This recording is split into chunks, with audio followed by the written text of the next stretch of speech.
Yes, hello there and welcome along. You're watching this sports special discussion on India Ahead with me, Avanish Hegde. Now, in the next 20 minutes or so, we're going to be discussing and diving deep into the main problems persisting with Team India as they build up to assembling the best team in the shortest format of the game for next year's T20 World Cup in Australia. Now, there is no doubt that India are truly a powerhouse in world cricket right now, but there are a few chinks in the armour in recent times that we see. Now, key questions which need addressing looking ahead is the discussion today. Questions like who will open alongside Rohit Sharma? Will India persist with Pant at 4? Will it be Manish Pandey or Shreyas Iyer who bats at 5? The billion-dollar MSD question, for that matter of fact, or even the spin bowling all-rounders, and if that is the way forward. And last but certainly not least, who are Jasprit Bumrah's pace partners for Team India, especially in the shortest formats. All in all, we're trying to dissect what India should, could and would do with the team going ahead. But let's start this off by showing you guys back home a few illustrations to get started. And I'll start with, of course, the opening dilemma. That's the problem, which is, of course, having so much to say in the world of Indian cricket right now. So let's start with the graphics one by one. There it is, KL Rahul or Shikhar Dhawan. Who would you rather go with? You know that Shikhar Dhawan's probably coming to the twilight of his career. He has, of course, a great IPL pedigree. We'll show you his numbers, but you take a look at these numbers and Rahul and Shikhar Dhawan, you can't really pick them apart. The fact that Shikhar Dhawan's a left-hander does give him an advantage, but KL Rahul, if you take out the last 12 or 13 innings in his T20, he hasn't been having the best of times out there in the middle. But when we take a look at their IPL records, and if that is the way forward when you're picking cricketers, especially for the country, the selectors will definitely have a look at the IPL numbers as well. So let's take a look at that next, because Rahul, he's of course has a liking to get hundreds in this format. He's got one in terms of the IPL. He's also got a one against the West Indies, I think it was, when playing that T20 in Miami in 2016. But you look at them and it's chalk and cheese of who to choose in terms of IPL, because Dhawan, of course, is head and shoulders in terms of numbers and experience and just generally pedigree. The fact that he's a left-hander, like I said, will be the most important part to consider, considering India don't have many left-handed openers, be it left-handed batsmen in the top order. Right, moving on to the next set of illustrations, and this is just the crux of our debate before we get joined in by a few fine minds in our studio. Now, we put this out earlier the week, in fact, on our website, and we asked, should Rishabh Pant bat at number 4 for Team India limited overs cricket? Now, the response is, and we really thank you viewers back home for getting interactive with our poll over there, 41% of you all go on to say, yes, he should bat at number 4.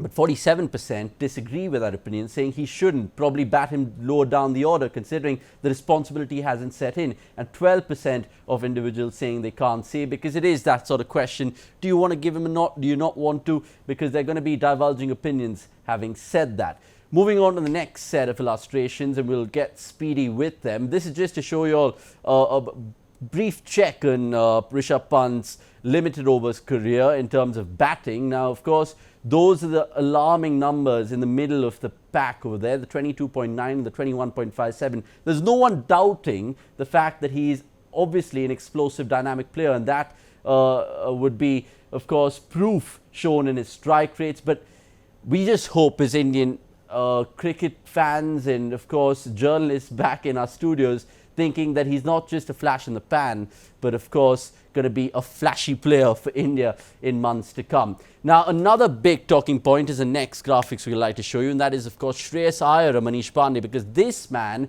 has been making it count big time, especially since 2019 July. You look at some of the scores he's churned out, it's quite remarkable. India A, he was, of course, captaining them in the West Indies. He got a couple of good 50s over there. He played for India, in fact, in that ODI series. He got valuable 65s and 71s, as you can see, and he continued that good form against the South Africa A lot not too long ago in Trivandrum. Right, moving down the order now, because this man will definitely be hogging the limelight in this discussion. What lies ahead for MS Dhoni? Is it the time to change the guard in Indian cricket, or does this man still have it in him? Only time will tell. Will MSD play the World T20 next year? These are some of the questions which are cropping up inevitably in every living room across the nation. Make no mistake about it, because MS Dhoni, he's not just a household name. He's more than that. He's a phenomenon by himself. And be it a grandmother at home or a little child playing in the park, they'd love to see this man to play a longer time for India. Now, he's of course not featuring for the South African series, and that he didn't make himself available, and only he knows what's going on in his mind over there.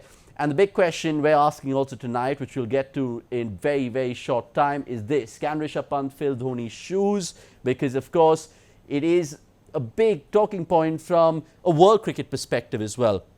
You take a look at how MS Dhoni came into the limelight in 2005. He was of course given time and patience, and you need to persist the same method with Pant. Right, is Dhoni the still best wicketkeeper around in India? I personally think so. He's just too good. Even might be 38 years young, but those lightning reflexes is quite something to watch out for. And I think Virat Kohli admitted himself that he of course can't do without MS Dhoni. So that's the billion-dollar question to get started. And I think we have another last graphic before we cut to the discussion right now on just with Bumrah and the pace bowlers. There we go. Bumrah's partners in crime. Now, option A, there's 4 options, and we'll let you play this game back home just for the fun of it, really.